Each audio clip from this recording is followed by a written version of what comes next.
Hey yo guys, welcome back to my channel. Asik. Nah, semoga dalam kondisi sehat ya kita semua ya.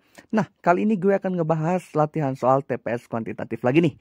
Soal-soal ini gue dapetin dari rekan-rekan, dari teman-teman yang udah nge-DM gue, dan dari media sosial yang gue terima. Asik. Gue terlihat sih lebih tepatnya. Nah, soal-soal ini nanti ada bahasa Indonesia dan ada bahasa Inggris. Dan ada 20 soal yang terbagi menjadi 4 video. Jadi jangan di skip 1 detik pun.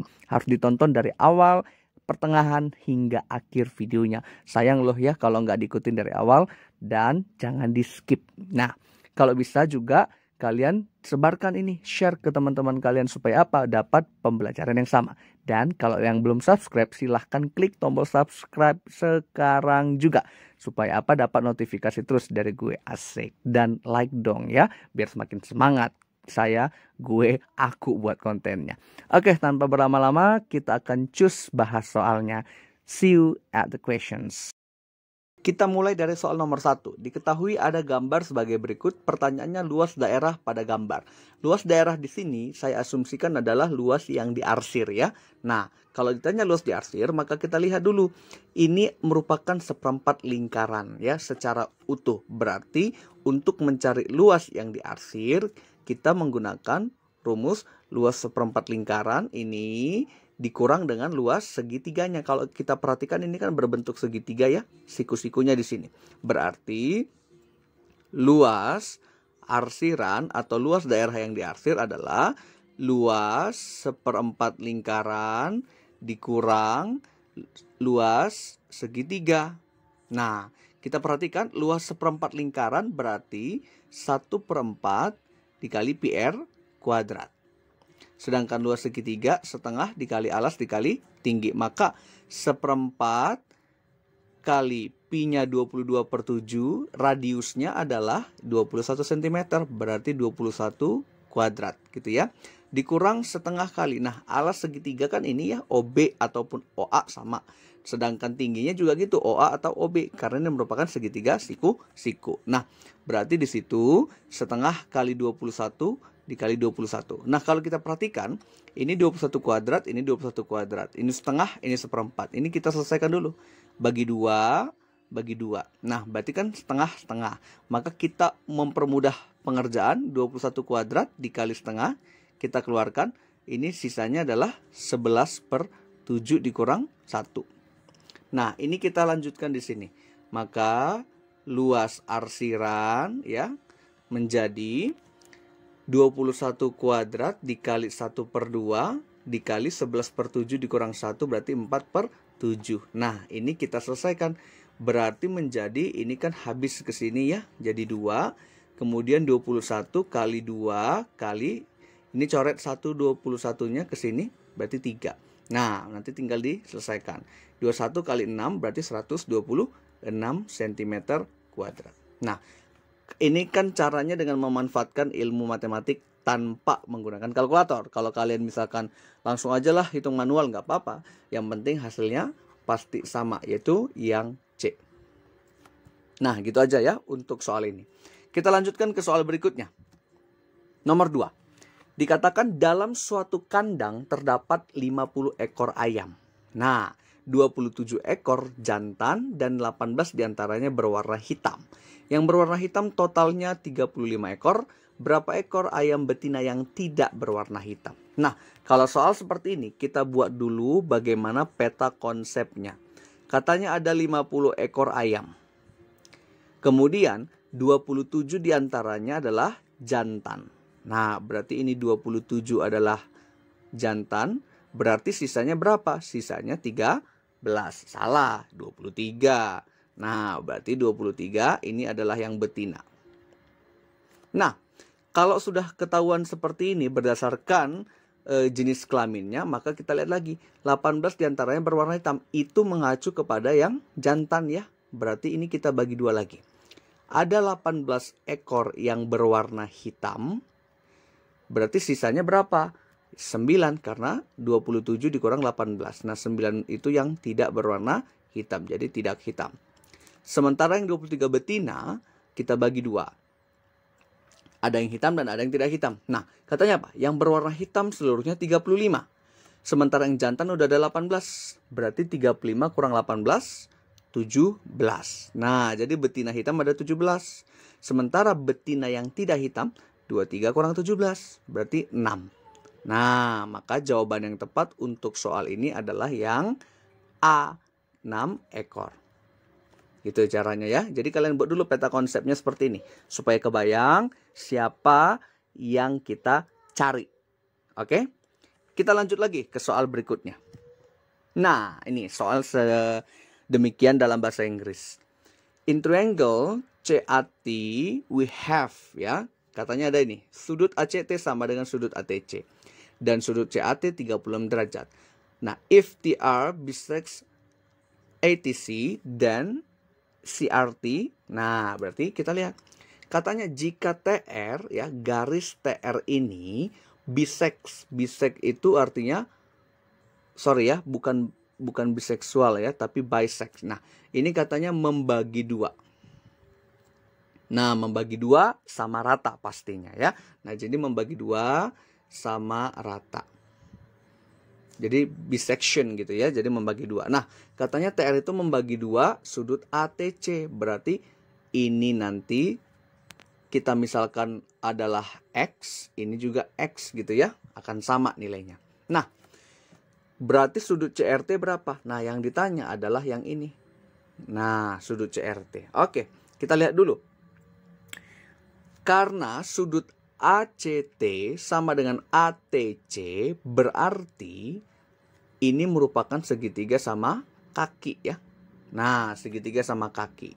Kalau segitiga sama kaki mah sudah mudah ya. Kenapa? Kita lihat di sini. Nah, segitiga sama kaki. Berarti di situ ini katanya CAT 36 derajat. Berarti ini 36 derajat, sementara sudut total itu kan 180 ya.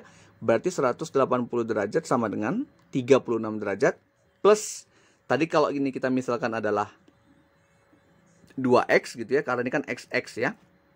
Berarti 2X plus 2X. Nah, maka 180 kurang 36 hasilnya 144. Nah, 144 dibagi dengan 4X. Nah, berarti X-nya adalah 144 dibagi 4 sekitar 38 ya. Salah. Bukan 38. Coba 144 dibagi 4 36 ya. Mohon maaf, ini 36. Oke, berarti ini 36 derajat. Nah, udah dapat ya. Artinya apa? 36 derajat itu merupakan sudut RTC ya. Yang ini RTC. Nah, ini udah ketahuan. Kalau gitu berapa? Nah, kalau ini katanya 36, totalnya ini kan berarti 2X ya. Berarti ini 72 derajat. Ini 36 derajat. Nah, berarti kita tinggal tinjau siapa? Segitiga RTC. Nah, segitiga RTC berarti sudut RTC plus sudut TCR plus sudut CRT sama dengan 180 derajat. RTC tadi 36 ya. Oke, kemudian TCR. Nah, TCR itu 72 sama aja dengan sudut TCA gitu ya. Berarti di sini 72 derajat. Nah, CRT yang ditanya. Oke, maka nanti dari sini tinggal kita operasi hitung biasa. Sudut CRT berarti sama dengan, ini kan kalau dijumlahkan hasilnya 108. Ya kan? 108 pindah ke kiri, ke kanan jadi minus ya. Berarti 180 kurang 108, 72 derajat. Nah, maka untuk kasus soal ini jawaban yang tepat adalah yang C. Nah gitu, jadi kita terjemahkan dulu memang supaya kita tahu artinya, kemudian lihat data pada soalnya. Oke, gampang ya? Itu nomor 3. Kita lanjut lagi ke soal nomor 4. Di sini dikatakan ada sebuah persegi panjang PQRS memiliki sisi PS sepanjang sumbu Y ya. Dan titik Q dan R menyentuh dengan fungsi 16 kurang Y kuadrat ya. Jadi titik Q dan R ini menyentuh fungsi X sama dengan ini. Seperti digambar di atas. Oke. Jika titik P berada pada 0,3, jadi titik P ini 0,3, berapa luas area dari persegi panjang PQRS? Nah, yang ditanya luas yang diarsir ini. Oke, pilihan sebenarnya ada 5 ya, tapi yang dikirim oleh rekan kalian cuma ada A sampai B doang ya. Nah, nanti kita lihat apakah ada di antara dua ini atau mungkin ada yang lainnya. Nah, untuk soal ini katanya titik P itu ada di 0,3. Sedangkan X-nya adalah sebagai berikut. Nah, maka untuk X-nya kita ubah dulu ya. Ini menjadi Y sama dengan akar 16 kurang X. Tujuannya buat apa? Nah, tujuannya untuk kita cari dulu koordinat ya, koordinat Q dan R. Karena kan katanya QR menyentuh ya, menyentuh dari fungsi itu. Nah, dari situ kita lihat bahwa untuk Q dan R, kita lihat titiknya adalah Y sama dengan Y. Nah, kenapa? Karena ini Q akan sama dengan P pada sumbu Y-nya. Berarti Y pada Q dan Y pada R itu akan memiliki nilai yang sama. Tandanya nanti yang berbeda. Gitu ya.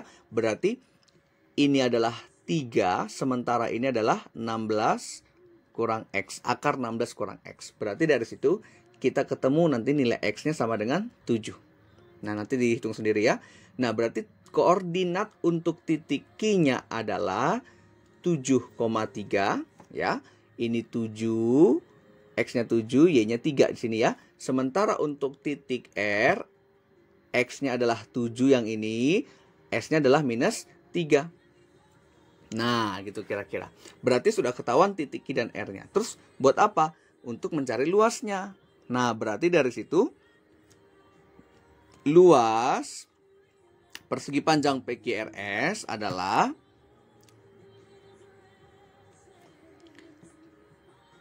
L sama dengan panjang kali lebar. Nah, panjangnya itu yang mana sih? Bebas sebetulnya ya. Cuman kita ambil panjangnya itu adalah yang PS. Berarti PS lebarnya itu adalah yang PQ ya.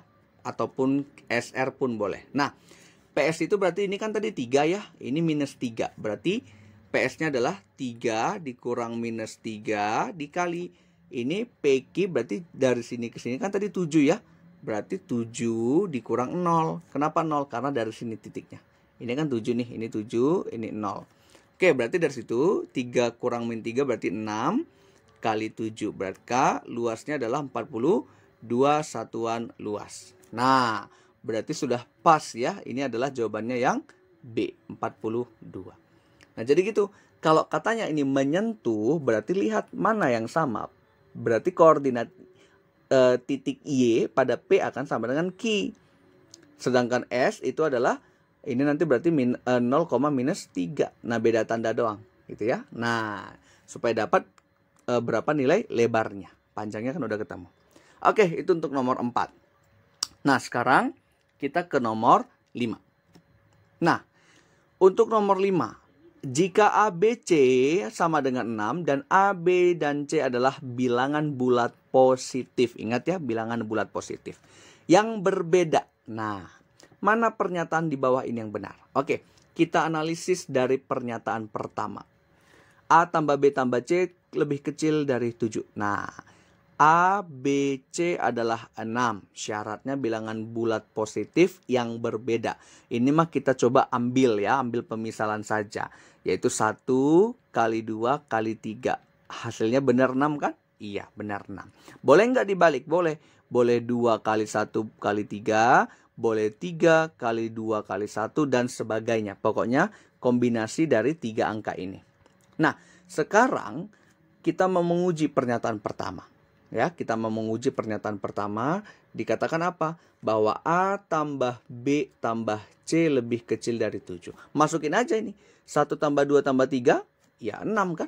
Berarti 6 lebih kecil dari 7. Mau dia 2, 1, 3, mau dia 3, 2, 1, selama dijumlahkan pasti hasilnya 6. Berarti betul pernyataan pertama. 1 benar, 3 pasti benar. Ya, nggak usah dicek lagi. Kita wasting time kalau mengecek itu ya. Cek nomor 2. Katanya A tambah B tambah C hasilnya 6. Coba 1 tambah 2 tambah 3 pasti 6. 2 tambah 1 tambah 3 juga 6. Mau berapapun asalkan angkanya 1, 2, atau 3, jumlahnya pasti 6. Berarti benar. Nah, 2 benar. Nomor 4 kita cek. A, B, dan C bilangan genap. Ya, ini yang salah. Kenapa? Kalau kita misal ya, A-nya itu 1, B-nya 2, C-nya 3, ini bukan bilangan genap. Bukan bilangan genap. Kalaupun A-nya 2, B-nya 1, C-nya 3, juga sama. Intinya ada yang bilangan ganjil. Sehingga nomor 4 salah. Gitu ya. Oke, maka jawaban yang tepat untuk soal ini adalah yang A. 1, 2, dan 3 saja yang benar. Jadi, untuk menyelesaikan soal seperti ini, kalian ambil aja trik angkanya langsung. Nah, jadi bukan berarti ini suatu persamaan yang enggak. Kira-kira berapa sih angka yang cocok, yang pas untuk persamaan ini? Gitu aja ya. Nah, itu untuk nomor 5. Dan itu juga untuk sesi pertama. Untuk sesi kedua dan soal-soal sisanya, kita akan bahas di video berikutnya. Jangan kemana-mana ya.